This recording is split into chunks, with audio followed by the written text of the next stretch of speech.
Yo, what's up, Jigger? What's up? It's week 121.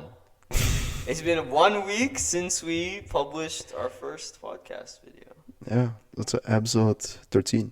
13. People say it's unlucky, but we don't care, bro. No. Do you even know why number 13 is so unlucky? No, I have no idea. It's kind of interesting. We have to look up the history behind it. In certain cultures, like I think in China it's number 9 or number 4. 4. Four. 4 is unlucky. They 8 is lucky. Even in the lifts and buildings, they avoid number 4, right? They do? Yeah. I didn't know. I heard that a certain not certain, but most of, actually I'm not sure. But I heard the buildings, there's no. I know a lot of buildings skip 13. Like floor 13. It'll go. I never seen it. I've seen so many times. In like Where? hotels. Like In hotels? or like big office buildings. Well, next time you go to New York, check. When you're going in the elevator, it'll go like 11, 12, 14. In the Why? planes, when you walk down the plane, look. There's no aisle 13. A Bro, lot I of was times sitting there's there. no- I was sitting at an aisle 13. Sometimes they remove it. I have seen it removed in planes. Like, you walk and it says like 11, 12, 14. Because people get upset. Makes sense. You know what happened recently? What? I tried a Cybertruck. I know. I was surprised. Dude, I don't know why people hate on it, No, but you have to start from the beginning. What was your experience like walking in there, talking to the people, like getting before the test drive, you know? sure, I just walked with my parents into the Tesla dealership, and the guy showed up. I'm like, yo, I want to test drive the Cybertruck. It took me like less than 5 minutes to do the paperwork. They just took Really? the picture. Yeah, I was so surprised. They just took the picture of my license, and then I'm not even 25, and it was fine. They're like, yeah, you can drive. And they gave us 35 minutes to drive, which we didn't use. We drove only for 15 minutes. And from the outside, that thing looks huge, bro. Gigantic. Okay, but when you actually put it next to like an F-150, I don't know, to me it doesn't look that big. I guess it's just it looks big. It's the shape. It's the shape because it's That like, you know. dumpster shape. Hey, it does look like a dumpster, Yeah, but yeah. it's so cool. But it looks like futuristic. It looks like it's straight from the moon. Like that front visor, gigantic Yeah, lights, bro. I yeah. love it. I don't know what people say, but I like how it looks. You know, it's So it is the one windshield wiper, right? yeah, gigantic. Yeah, one. one gigantic one. Dude, I like it because they're not doing like standard things. They tried something It's new. different. It's very eye-catching, and I was very surprised. That thing like looks like a tank, just steel, but the handling, bro, insanely good, smooth. Maybe it's because it's electric, but then also in general handling is very nice. Well, it also has steering by wire. So there's no physical connection between your steering wheel and the wheels. It's all like there's a sensor Sensors? in the steering wheel, and then it just has motors that turns the steering rack. I think Lexus did it first, Yes, Lexus did it first, but and then others they just started doing it. Because if you go faster, the angles of the steering is gonna go Yeah. smaller, and then if you go slower, the angles are gonna be bigger. It also helps like because it has a rear steering also. yeah, the turning wheels also. radius is really good. But it felt nice, bro. I didn't feel like I'm driving a tank. It didn't feel like a boat. But that's what they made it for, right? It's the grocery getters. That's who's gonna buy it. I mean, you can off-road it. No, have you seen the videos of people trying to off-road it? It's too heavy. It sucks. I mean, It just gets stuck.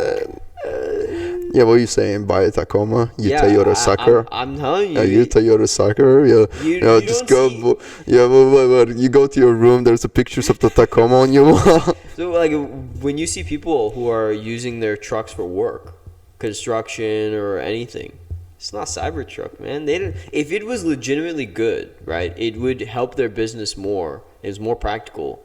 Businesses would have picked them up and started using them, but they're using F-150s and Tacomas. Maybe it's easier to get. Maybe that's why they're cheaper. That's why. Bro, Could be. I want could to take the be. bulletproof. Yo, Cybertruck is bulletproof. It also gets extremely dirty, and it has Now gigantic imagine. panel gaps. Now imagine if X Extension was driving a Cybertruck. He would. He would be still alive. It depends what you shoot him with. Well, if you shoot with Glock, 16 millimeters. Bro, Who is walking around with Glock 16mm? I don't know what they shot with him, but hey, dude, Cybertruck is nice. I mean, I can't say I haven't sat in one, but I mean, I'm surprised at how easy it was, you said, to test drive. Right? Because every time I've gone to test drive, it's like, I mean, they take a picture of your ID, ask for insurance, but they make you wait. They didn't ask for insurance. Ever. They didn't ask for insurance? No, bro. They didn't ask for insurance. Maybe it's also because I went in the morning. There was no one in there. Could be. And I also went to Palo Alto, which is like nice area.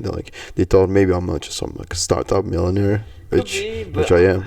I mean, but either way, right? It's a nice experience. I think people have said that that's one thing they love about Tesla and buying Tesla is it's like no BS. You just walk in, they tell you this is the price, this is it. You just say, hey, yeah. I like it, bro. Markup does not make any sense, bro. Why I'm buying a Tacoma, which is 50K, and actually I don't even know how much Tacoma is, but why I have to pay markup price? Because more people want it. Markup price.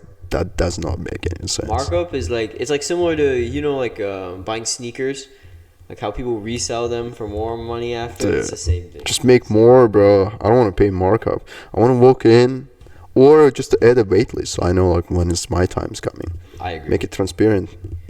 But even with a wait list, they still mark up.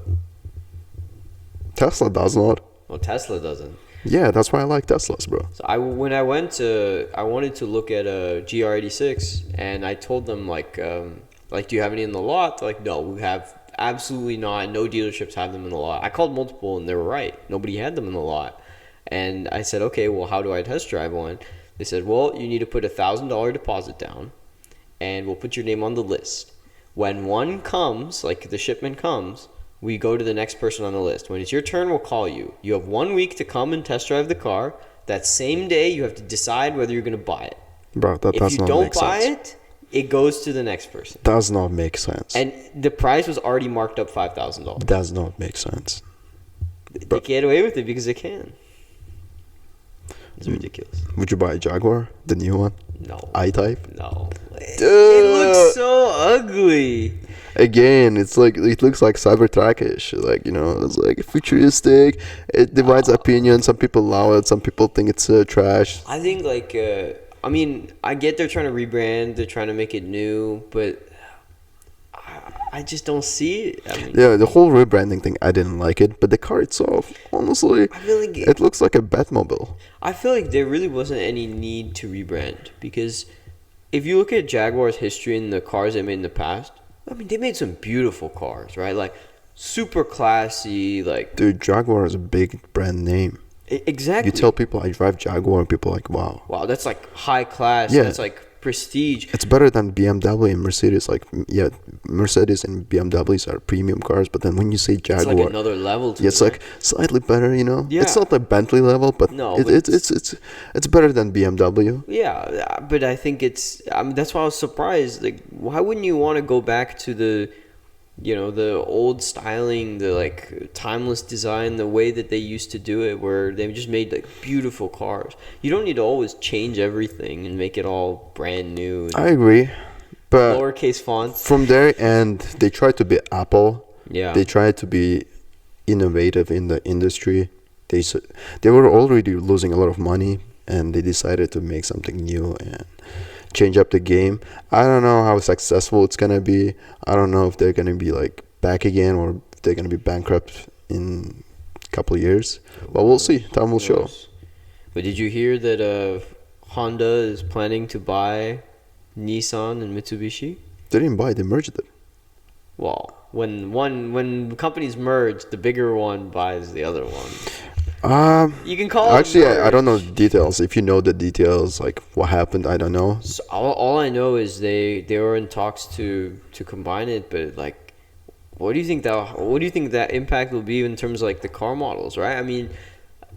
It's true Nissan and Mitsubishi weren't selling very many car models, especially in the US, but what's probably going to happen is whatever cars they were making are just going to be transitioned into Honda Civic and Honda Accord, right?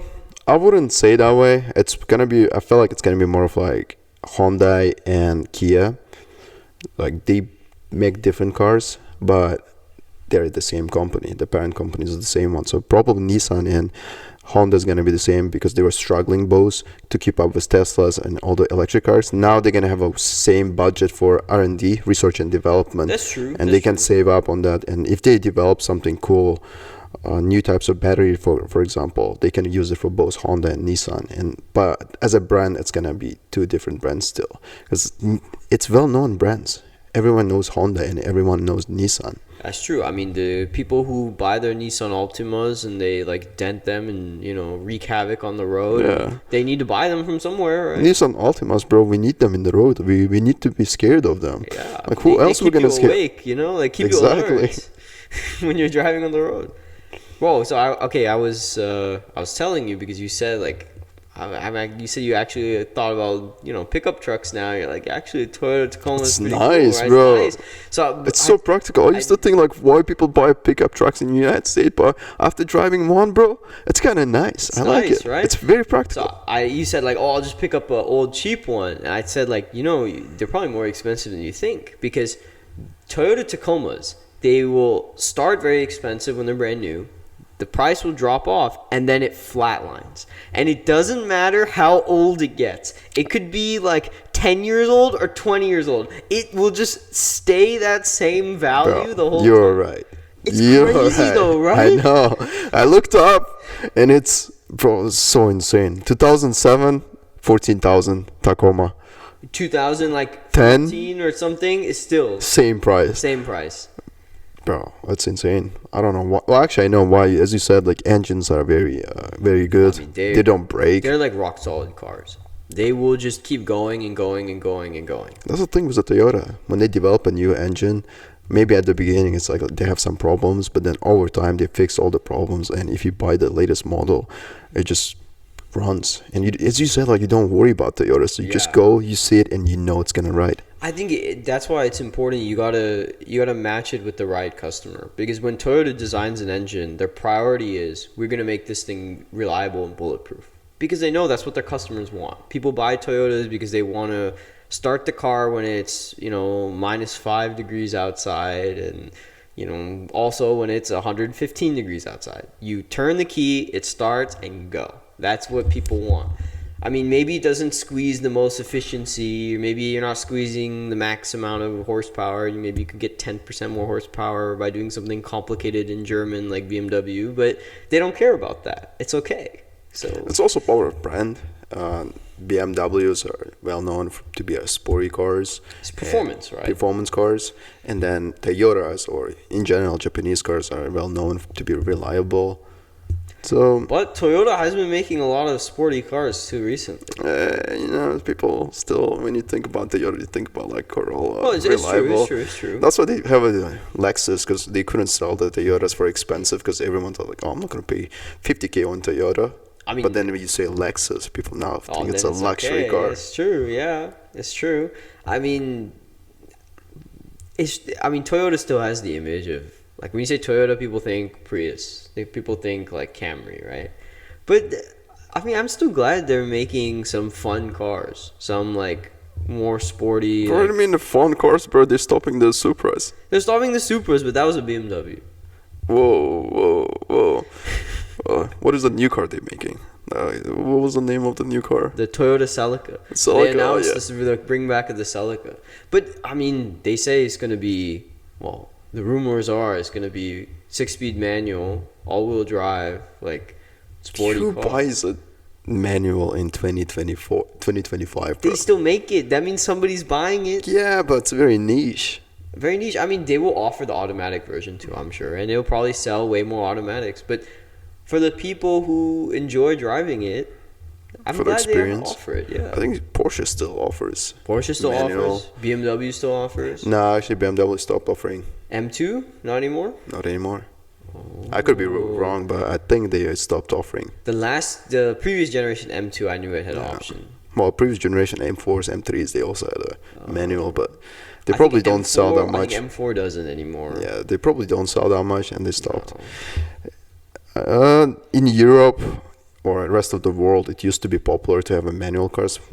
One reason is it's cheaper. Yeah. And the second is like people think it's more reliable than automatic. But Times are changing. Yeah, honestly, the new automatics are very reliable. They're very solid. I mean, they will run. I mean, they're still more expensive than in terms of like maintenance or repair than a manual, but it is nice driving automatic. Bro, it's so crazy that US always been driving automatic, even like in Like 50s. 80s. Yeah, bro, it's insane. Like they've had automatic since the 50s. In Europe or rest of the world, the automatic became popular only recently. It's because Americans are lazy. Could be. We the moment you tell us you can do less, we're like perfect. The moment you tell them, oh, you don't need the extra pedal, you can have a two pedal. Put your left foot there and just rest it and not do anything. You're like perfect. Yeah, that's why they like the Teslas, because it's a one pedal driving. I hate the one pedal driving. Did you try the one pedal driving in the Cybertruck? Was it one pedal or was it? It was one pedal. Yeah. You can turn off that. You still have a brake and then you still have two pedals, but then acceleration, when you release it, it's gonna start brake. It's like gonna start braking it. So it's kind of, if you get used to it, it's nice, but I'm not a fan of it. Yeah, my mom drove like a carpool Model X for a while, and she said it had like the one pedal setting on, and she hated it. I can see why. Maybe it's like when you just get used to the like two pedals. Maybe it's kind of hard, but I've heard a lot of young people really like people who are new to driving. They really like the one. Dude, everyone who drives Tesla, they love it. I don't know why. Well, at least I think they love it because they bought a Tesla, and it's like I have to love it because I bought a Tesla. Also, it's like when people get in my car, I'm gonna be like, "Ooh, look, I'm only using one pedal." Like, oh, come on, you know, people who buy Teslas definitely do that. Hey, yeah, you're right. Yeah. People who drive Tesla, half of them are just like in cult. Oh, definitely. They're in a Tesla cult. It's worse than the Toyota cult. I mean, you're a Toyota sucker. I am, but I'd say that the Tesla fans are worse than the Toyota cult. We just buy our Corollas and Camrys and Priuses and drive peacefully and don't bother anybody, you know? You're right. Hey, it's been a good episode, bro. Pretty good episode. All right. Nice.